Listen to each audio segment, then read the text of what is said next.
This story is inspired by a true incident that happened in a McDonald's. More about the incident after the story. Richard and I have been friends forever.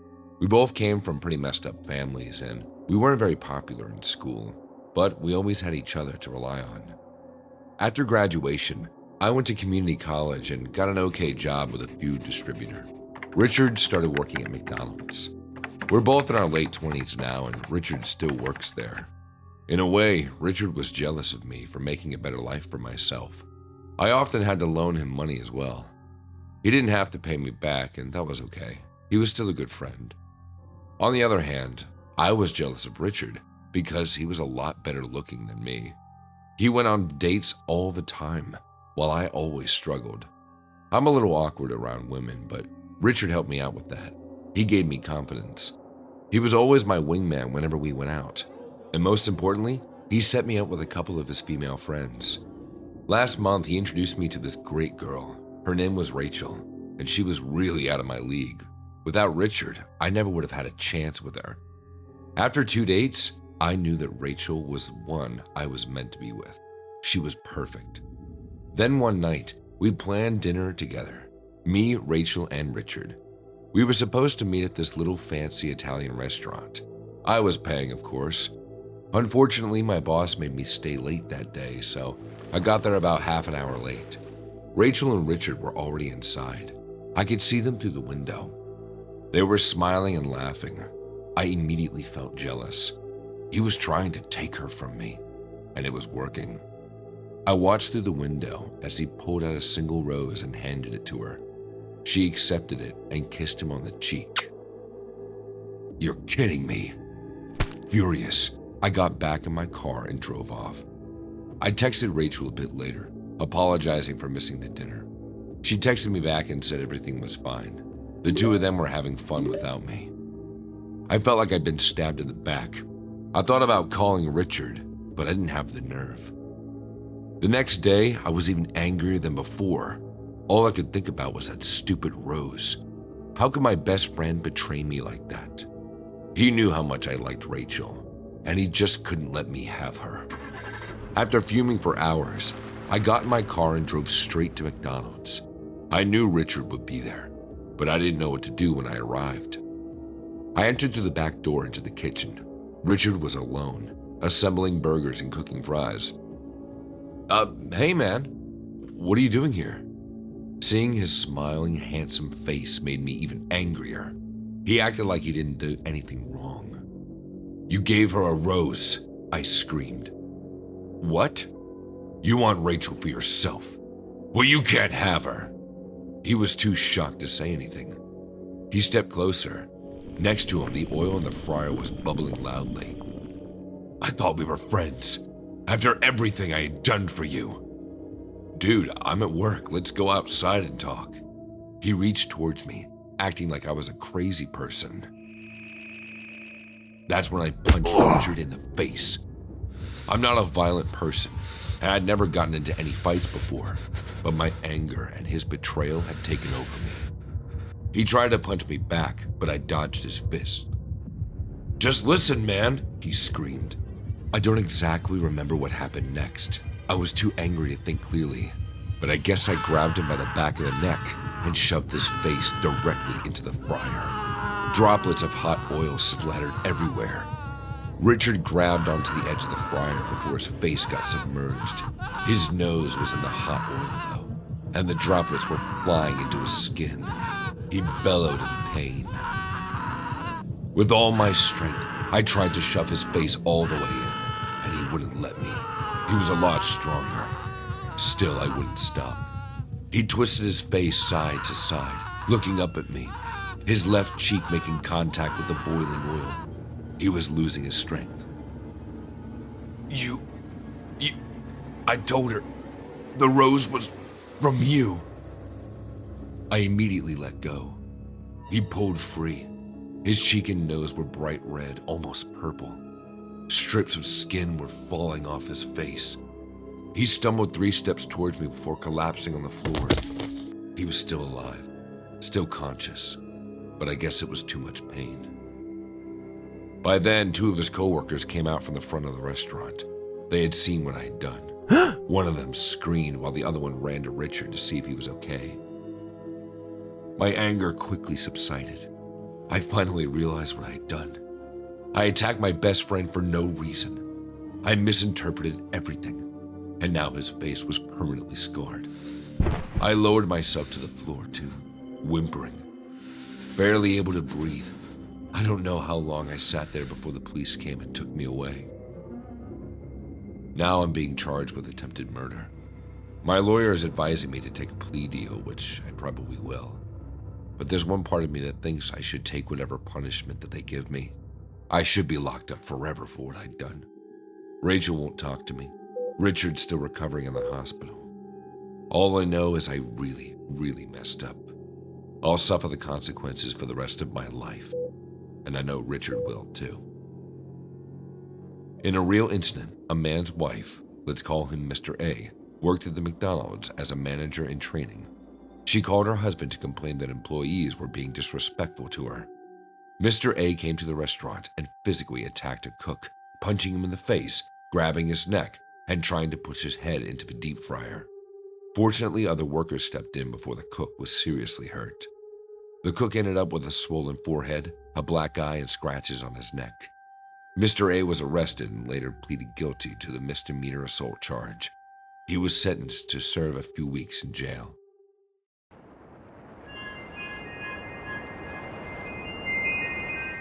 This story is inspired from a true incident which happened in the year 2024 in Missouri. More about the incident after the story. I was restocking shelves when John staggered in my direction, a mischievous smirk plastered across his face. "Hey, sir," he slurred. "Need some help with that box?" His tone dripped with sarcasm, and I forced myself not to reply with any aggression. Kevin leaned against a mop in the corner. From the corner of my eye, I spotted our manager stepping out for a break, leaving me alone with them. "You guys need to get back to work," I said quietly, hoping that even a small show of authority would deter them. It didn't. Instead, they moved closer, pressing against the shelves, surrounding me in a semicircle.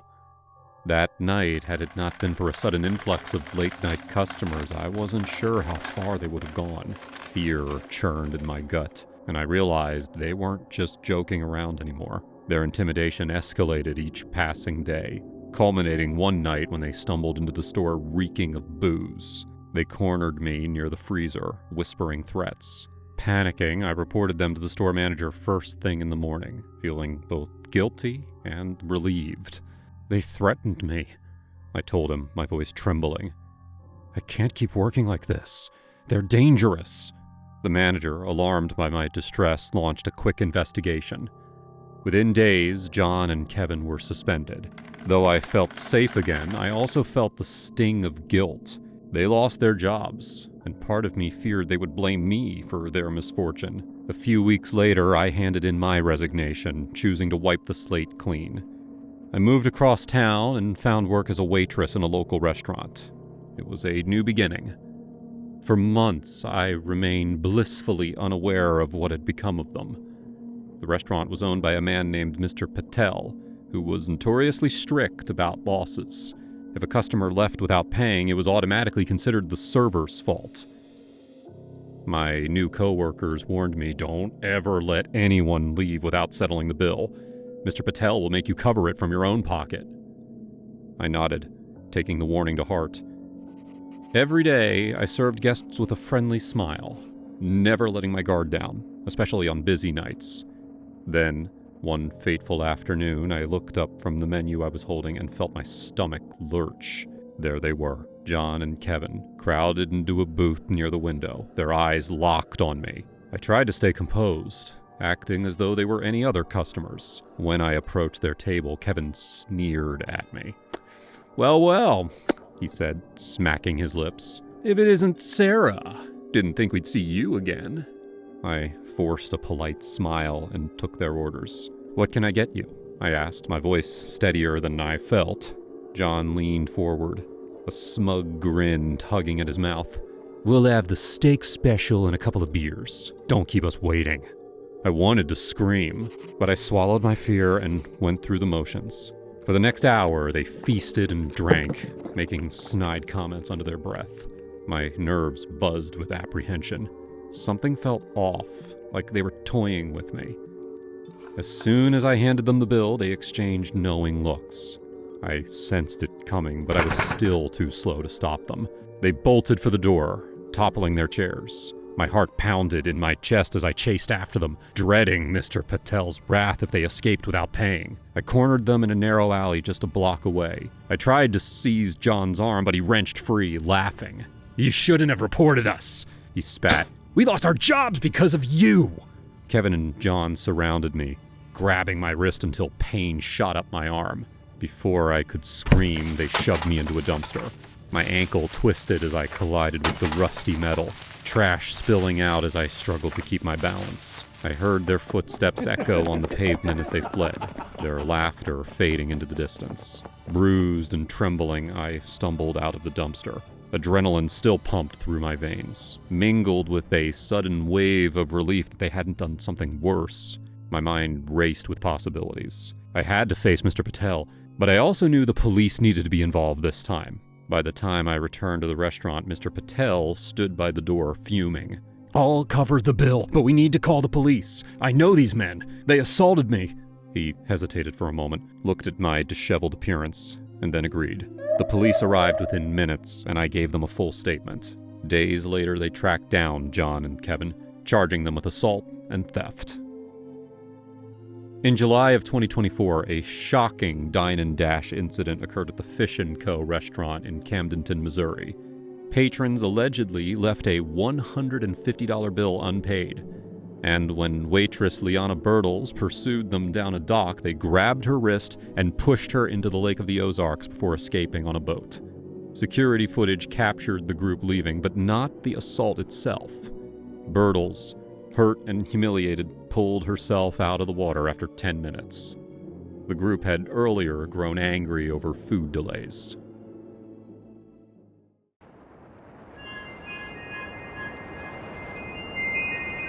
This story is inspired from a true incident where a woman broke away from the shackles of her abusive husband after 18 years of marriage. More on the case after the story. Warren and I have been married for 25 years.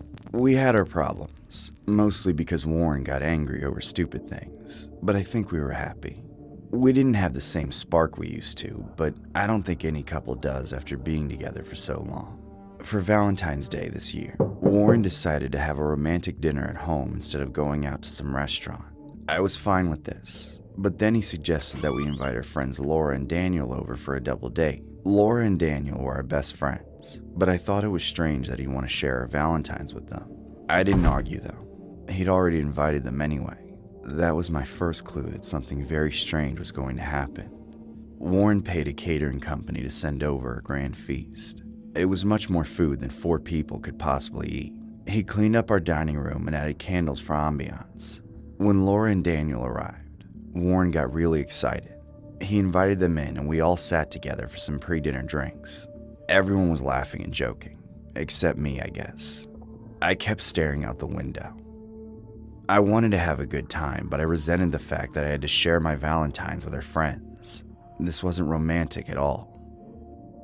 Laura was the first to notice. She leaned over and whispered into my ear. "Is everything all right with you two?" "Of course. I'm fine." Her husband noticed that we were whispering, but he didn't say anything. When it was time for dinner, Laura asked if I'd join her in the bathroom to freshen up. I thought that was a bit strange, but I followed her in. She locked the door behind us. "Okay, you have to be honest with me. Is Warren hurting you?" "What?" "You're acting weird around him. I see you glaring, and don't think I haven't noticed the bruises on your arms." I looked down at my arms. I didn't have any bruises. Outside the door, I could hear footsteps. I couldn't tell if one of our husbands was listening in on the conversation. It seemed like it. "He's not abusive, Laura." "Please stop lying. The proof is all over your face." Someone was definitely standing outside. I tried to get Laura to lower her voice, but she wouldn't. She kept telling me that I needed to stop my husband from hurting me. I told her over and over that he wasn't. but she ignored me. "You need to leave him tonight!" This conversation was going nowhere. Laura had never acted this nosy before. She'd also never been so stubborn. Maybe she was the one who was in an abusive relationship and was projecting it onto me. I pushed past her and opened the door. Daniel was standing in the hallway. I could tell that he'd been eavesdropping. He looked at me with both concern and sadness. "It's not true," I told him. Like his wife, he didn't believe me. He marched back into the dining room, where Warren sat alone at the table. He jumped up in surprise when Daniel charged at him. "I knew you were a dirtbag! How could you?" Daniel grabbed Warren by the shirt and pulled him to his feet. My husband was much larger and stronger than Daniel, but he'd been taken by surprise. He got pummeled by Daniel, falling backwards and toppling our table to the side. Food flew everywhere. Warren pushed himself back up and finally fought back. They wrestled throughout the house while Laura watched. That's when I noticed something strange about Laura's expression. She was smiling. It was like she was watching a boxing match on TV. Worse, it was like she had planned this all along. While she was distracted by the fight, I grabbed her phone. It had fallen onto the floor when the table had flipped over. I remembered her password. She was one of those idiots who used 12345. I wasn't sure what I was looking for, but when I opened her recent texts, I got everything I needed to know. She and Warren had been texting back and forth for months. As I scanned through the explicit messages and pics, I knew they'd been having an affair. I felt like throwing up. Then I saw the final messages. They'd agreed to come clean at dinner tonight. That was the whole reason for this group Valentine's dinner. But then Warren had sent another message, just before they'd arrived, saying that he chickened out. He couldn't leave me, and if she said anything, he'd deny it. Her reply was, "You'll be sorry." So this fight was all part of her twisted revenge plot. By now, Warren was getting the upper hand. He had dragged Daniel out onto our balcony, where he was crouched over him, pummeling him in the face. Poor Daniel didn't deserve that. I ran out to the balcony to pull Warren off. He wouldn't. He's normally a gentleman, but if someone challenged him to a fight, he would never back down. Laura knew that would happen. As I grabbed Warren's shoulders, he pulled his arm back to punch Daniel again. I was in the way, and he accidentally elbowed me in the stomach. I stumbled backwards and almost fell off the railing. My near fall finally got the two men to stop fighting. They stood up. Through the sliding door, Laura was watching everything unfold. Her face looked disappointed. She wanted the fight to continue. Worse, she wanted Warren to shove her husband to his death. I could see it in her eyes. That was her real plan. That's why she left the balcony door open and encouraged them to take it outside. Both men were bleeding and gasping for breath. I looked them both directly in the face and said, "Daniel, Warren isn't abusive. Laura made that up to get you to fight him. They're sleeping together." "How'd you know?" Warren gasped. I thought the fight was over. We'd walk back inside and have an adult conversation. I would leave Warren. I had to.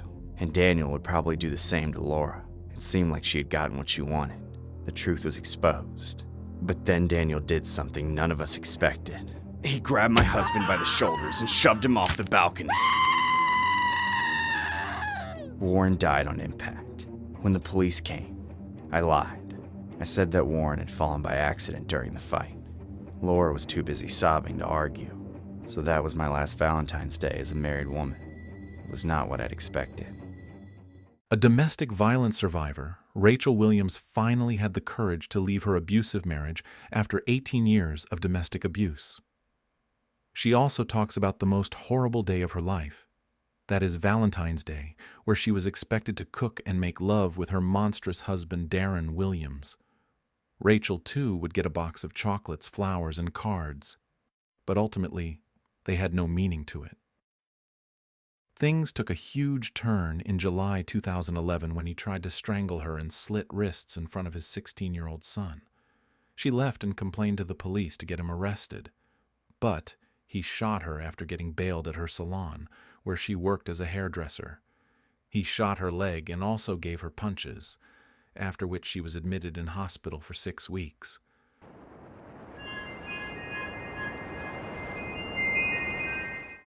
My name is Michael. and I work at a 24-hour pharmacy.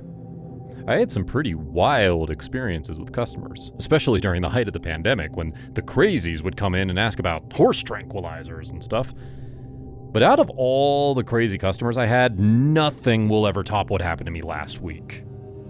I was working the night shift, which is always pretty quiet.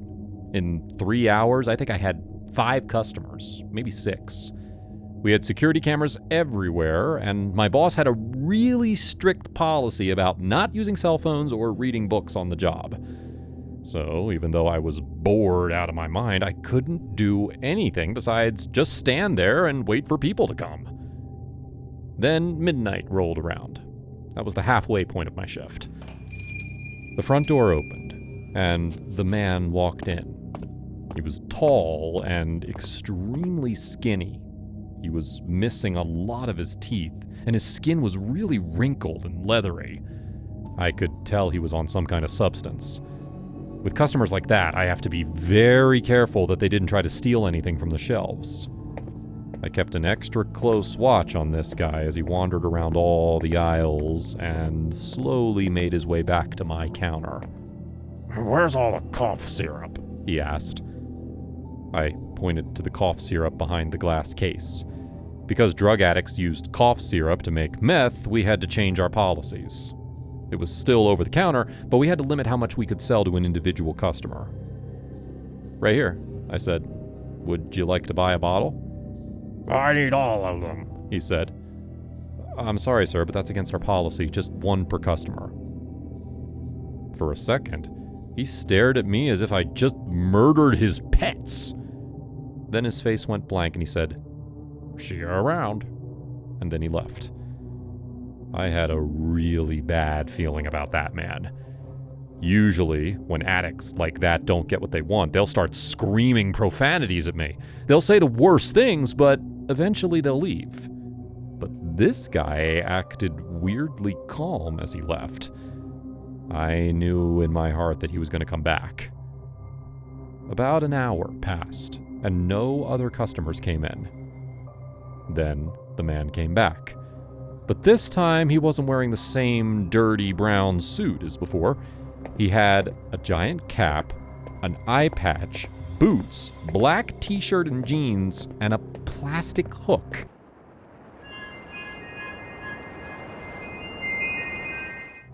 I couldn't believe it. He came back in a pirate costume. I had to hold my hand over my mouth so that he wouldn't see me laughing.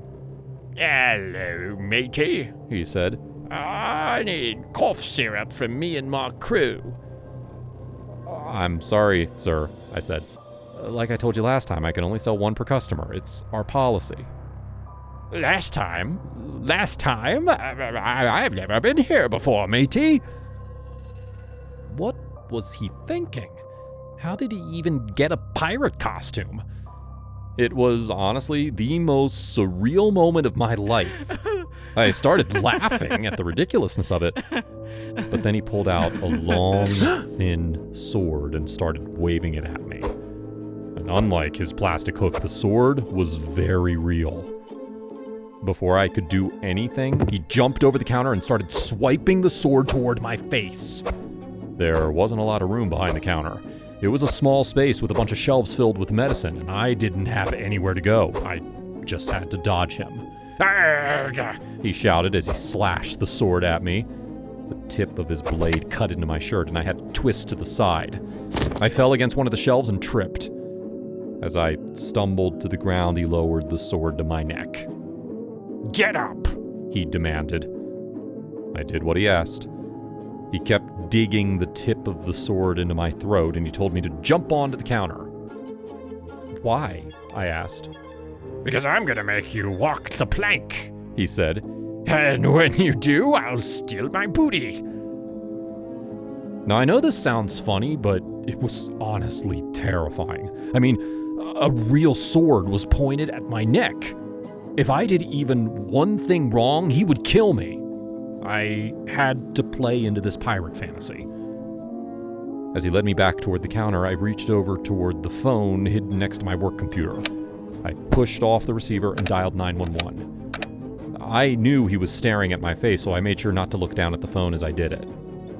Then I climbed onto the counter and he stepped back. He still held up the sword, but now it was thankfully not poking into my throat. "Tell me again what I have to do," I said. "Walk the plank!" he screamed. "But we're not on a pirate ship," I said. "We are in Murphy's Pharmacy on Maple Street." He was insane, so I knew I shouldn't argue with his delusions, but I wanted to make sure I said the address so that the 911 dispatchers could hear me. The man stared at me until I started walking across the top of the counter. It was only about 4 feet off the ground. If I jumped off it like he wanted, I probably wouldn't hurt myself, so I started walking. When I got to the edge of the counter, I stopped. "Keep going!" the man screamed. "You have to jump head first!" How could I jump head first from a counter that was only 4 feet off the ground? I didn't think it was physically possible, and if I did try to jump head first, I'd probably hurt myself. I had a feeling that the cops had heard the 911 call, so I decided to stall. "Can I say my last words now?" I asked. "Fine," he said, "but make it quick, matey." I did not make it quick. I basically started to say my entire life story. I don't even remember what I said exactly, but I just kept talking and talking. I could see that the man in the pirate costume was getting more and more frustrated. Eventually, he screamed that time was up and I had to jump. And that was when the police came. Perfect timing. 2 officers rushed in. One of them grabbed the man, pulled the sword out of his hands, and cuffed him. The second one came up to me and asked what was going on. "Honestly," I said, "I have no idea. All this guy wanted was cough syrup." They took him away and arrested him for... Honestly, I have no idea what crimes he committed. Thankfully, I never saw him. I've had a bunch of other strange encounters with customers since then, but nothing will ever be as strange as the guy who dressed up like a pirate.